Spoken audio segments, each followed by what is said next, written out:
हजारो वारकरी श्वास रोखून एका क्षणाची वाट पाहत आहेत. अचानक एक घोडा विजेच्या दिशेने रिंगणामध्ये धावू लागतो आणि लाखो वारकरी आनंदाने जल्लोष करतात. काही जण त्या घोड्याच्या पायाखालची धूळ आपल्या मस्तकाला लावतात. पण का? एका घोड्याला, एका अश्वाला इतका मान का? तो तर एक साधा घोडा आहे ना. मग एवढा मान का त्याला? की त्यामागे शेकडो वर्षांची काही धार्मिक परंपरा आहे किंवा त्यामध्ये देखील एखादा धार्मिक आध्यात्मिक संदेश लपलेला आहे. आज आपण रिंगण सोहळ्याचं ते रहस्य जाणून घेणार आहोत, जे कदाचित तुम्ही आजवर कधीच ऐकलं नसेल. पण सर्वात मोठा प्रश्न, रिंगणामध्ये आधी घोडाच का धावतो? तिथे पालखी का नाही किंवा वारकरी का नाही? अश्व म्हणजे घोडाच का? वारकरी परंपरेतील अनेक गोष्टी श्रद्धा, प्रतीक आणि आध्यात्मिक अनुभूती यावर आधारित आहेत.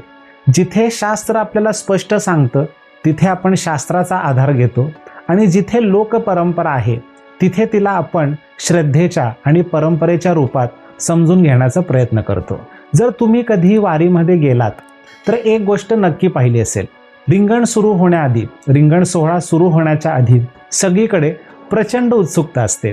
अगदी लहान मुलापासून वृद्धांपर्यंत सगळ्यांच्या नजरा एकाच दिशेला असतात आणि क्षणामध्ये एखादा घोडा धावतो. त्या क्षणी संपूर्ण वातावरण भक्तीने भरून जातं. पण ही फक्त परंपरा नाही आहे. वारकरी परंपरेमध्ये हा घोडा माऊलींच्या अश्वाचं प्रतीक मानला जातो. अनेक वारकरी श्रद्धेने मानतात की हा घोडा किंवा तो अश्व हा संतांच्या अदृश्य उपस्थितीचं प्रतीक आहे. म्हणूनच घोडा धावून गेल्यानंतर अनेक वारकरी त्या धुळीला प्रसादासारखा मान देतात, आपल्या मस्तकाला देखील लावतात. पण भगवंतांना घोड्याची गरज का? यामागे शास्त्र नक्की काय सांगतं? वारकरी परंपरा आणि गौडीय वैष्णव तत्वज्ञान याच्याकडे कसं पाहतं? श्रीमद भागवत आपल्याला शिकवतं की भगवंत आणि त्यांचे शुद्ध भक्त जिथे नाम, कीर्तन आणि भक्ती असते त्या ठिकाणी आपली कृपा प्रकट करतात. आता रिंगणातील घोडा किंवा तो रिंगणातला अश्व हे काही भगवंत नाही आहेत, पण तो भक्तांच्या श्रद्धेचं आणि संतांच्या स्मरणाचं एक जिवंत प्रतीक आहे. खरं पाहिलं तर तो घोडा धावत नसतो, धावत असते ती लाखो वारकऱ्यांची श्रद्धा. पण इथेच एक सर्वात मोठं रहस्य सुरू होतं. जर घोडा किंवा अश्व हे फक्त प्रतीक असेल तर ते रिंगण गोलच का असतं? सरळ रस्ता का नसतो? आणि त्या धुळीला इतकं पवित्र का मानतात? भारतीय तत्वज्ञानामध्ये वर्तुळ म्हणजे पूर्णत्व, ज्याचा कुठला आरंभही नाही आणि शेवटही नाही. जसं भगवंतांचं प्रेम आणि भक्तीचा प्रवास हा कधीच संपत नाही.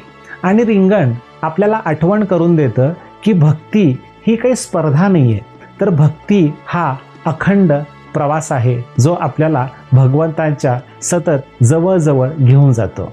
पण वारकरी त्या घोड्याच्या पायाखालची धूळ डोक्यावर का घेतात? याच्या मागे फक्त भावना आहे, श्रद्धा आहे की याच्या मागे देखील शास्त्रामध्ये काही तत्व सांगितलेलं आहे? आता ती धूळ म्हणजे अश्वाच्या त्या चरणाखालची जी माती आहे ती फक्त काही सामान्य माती नाही आहे, तर ती भक्तांच्या चरणांनी आणि हरिनामाने पावन झालेल्या भूमीची आठवण आहे. श्रीमद भागवतात अनेक ठिकाणी महापुरुषांच्या चरण स्पर्शाने भूमी पवित्र होते असा भाव व्यक्त केला आहे. वारकरी परंपरेमध्ये त्या घोड्याची धूळ ही संतांच्या सहवासाची आठवण म्हणून आदराने स्वीकारली जाते. महत्त्वाचं म्हणजे ही श्रद्धा आहे, अंधश्रद्धा अजिबात नाही. धुळीमध्ये कुठलाही चमत्कार शोधण्यापेक्षा त्या धुळीतून नम्रता शिकणं हा महत्त्वाचा संदेश आहे. भगवान श्रीकृष्ण भगवद्गीतेच्या 4थ्या अध्यायामध्ये सांगतात, तद्विधी प्रणिपातेन परिप्रश्नेन सेवया उपदेक्षन्ति ते ज्ञानम ज्ञानिना तत्वदर्शिना. अर्थात जर ज्ञान मिळवायचं असेल तर ते नम्रतेने सत्याचा साक्षात्कार झालेल्या म्हणजे गुरूंकडे जाऊन घेतलं पाहिजे. वारकरी घोड्याच्या धुळीला मस्तकी लावतात कारण त्यांना फक्त धूळ नको असते, तर त्यांना नम्रता हवी असते. आता चैतन्य महाप्रभूंकडे पाहूया. महाप्रभूंनी कधीही राजेशाही पद मागितलं नाही, कुठलेही चमत्कार दाखवले नाहीत. त्यांनी रस्त्यावर भक्तांसोबत हरिनाम संकीर्तन केलं. का? कारण भगवंतांकडे परत जाण्याचा किंवा भगवंतांची भक्ती करण्याचा, भगवंतांचा कृपा मिळवण्याचा सर्वात सोपा मार्ग म्हणजे हरिनाम संकीर्तन, एकत्रित येऊन केलेलं हरिनाम. वारीतही टाळ, मृदुंग, हरिनाम, सेवा, नम्रता आहे आणि हीच महाप्रभूंची शिकवण आहे.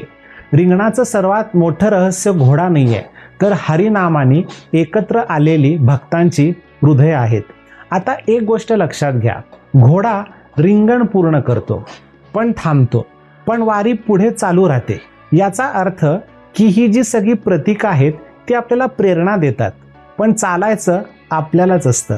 संत मार्ग दाखवतात, पण त्या मार्गावर पाऊल आपल्यालाच टाकायचं असतं. आता सुरुवातीचा प्रश्न आठवा, रिंगणात घोडाच का धावतो? कदाचित ह्या प्रश्नाचं उत्तर त्या अश्वामध्ये किंवा घोड्यामध्ये नाही आहे, तर त्या प्रश्नाचं उत्तर आपल्या मनामध्ये आहे. घोडा आपल्याला आठवण करून देतो की भक्तीमध्ये वेगापेक्षा दिशा महत्त्वाची आहे. रिंगण सांगतं, जीवन कितीही फिरलं तरी शेवटी केंद्रस्थानी भगवंत असले पाहिजेत. धूळ सांगते की अहंकाराला खाली ठेवलं पाहिजे, तरच भक्ती डोक्यावर चढते.